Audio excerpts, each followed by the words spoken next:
So yun guys, bali ito na yung ating mga natabas, no. So bali ito na yung ano natin, yung oh,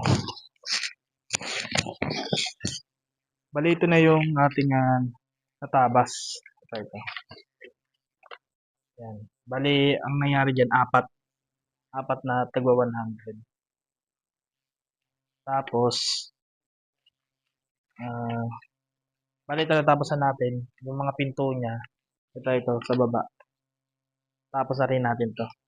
Ayan, sa baba. Tapos ito naman yun sa may pantry. Ito yun sa pantry. Ayan, pantry. Yan, natapos na rin natin yun. Bali, natapos na rin natin. Bali, ito na yung lahat.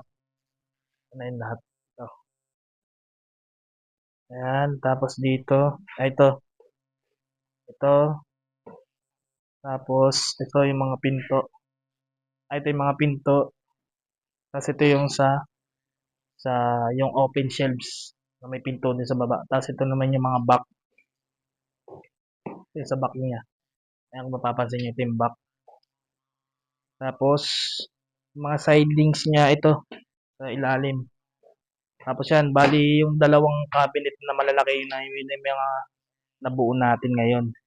So, bali may tatlong maliliit na lang. So, bali bukas. Bali natapos na natin yung malalaking cabinet ngayon. Bali ano na lang siya, for assembly na lang siya. Ang mangyayari nito, doon na lang natin siya ah pipinturahan. Tapos, bali ito pa yung next natin. Ito pa. Meron pa to. Yan. Ito na lang, maliliit na lang to. Mukha lang siya malaki sa picture. Tapos, ang natabas nating marine, mga nasa ano na, almost mga nasa 28. 28 pieces na to lahat.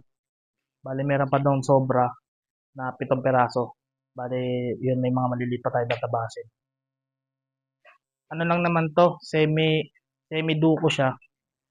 Mangyayari semi duko. Yung pintura niya is odorless. Odorless yung pintura niya.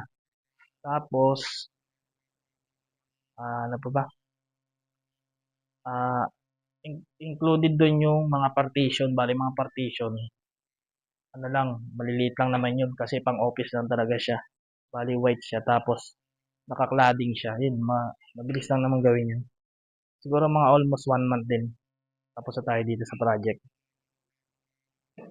So yun, sa mga gusto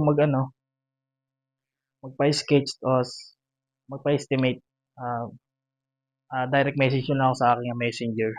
Tapos yun,